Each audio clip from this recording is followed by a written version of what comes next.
Hello everyone. आजकल litigation बहुत ज़्यादा बढ़ गया है और लिटिगेशन बढ़ने का जो कारण है वो है ज़मीन, प्रॉपर्टी, जायदाद।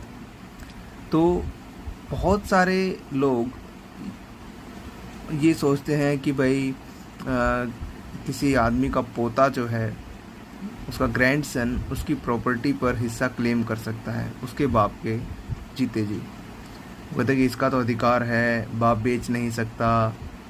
तो इस पर दिल्ली हाई कोर्ट ने रिसेंटली एक बहुत अच्छा जजमेंट दिया है। दिल्ली हाई कोर्ट ने साफ साफ ये कहा है कि अगर माता पिता जीवित हैं, ठीक है, ध्यान सुनिएगा, अगर माता पिता जीवित हैं तो बच्चे मतलब पोता जो है वो दादा की प्रॉपर्टी में हिस्सा क्लेम नहीं कर सकता जब तक माता पिता जीवित हैं।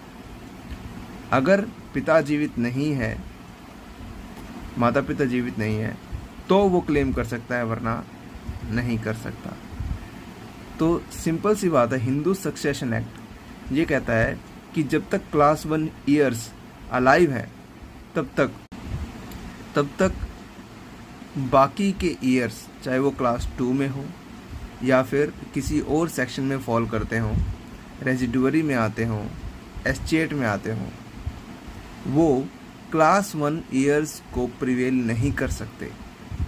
मतलब अगर क्लास 1 ईयर में एक बंदा भी बचा हुआ है तो बाकी किसी और वारिस को, किसी और ईयर को वो प्रॉपर्टी नहीं मिल सकती। साफ साफ दिल्ली हाई कोर्ट ने हिंदू सक्सेशन एक्ट को मेंशन करते हुए ये जजमेंट दिया है। तो अगर आपके सामने कोई कहे कि ये फलाना आदमी अपने दादा की प्रॉपर्टी में हिस्सा क्लेम कर सकता है, तो आप ये दिल्ली हाई कोर्ट का ये जजमेंट उनको बता सकते हैं। इसका केस लो मैं आपको बताता हूँ। केस का नाम है Kritika Jain versus Rakesh Jain. Delhi high court 2025 का जजमेंट है और ये एक जजमेंट है जो इस पॉइंट पर बिल्कुल क्लियरली बात करता है। अगर आपको ये वीडियो इन्फॉर्मेटिव लगे, ये पॉइंट आपको समझ में आया है, तो इसको लाइक और शेयर कीजिए। और अगर आप कुछ पूछना चाहते हैं तो कमेंट सेक्शन में मुझे ज़रूर बताइए और मेरे चैनल को सब्सक्राइब ज़रूर कीजिए अगर आप ऐसा ही और भी इन्फॉर्मेटिव कंटेंट देखना चाहते हैं तो। Thank you so much.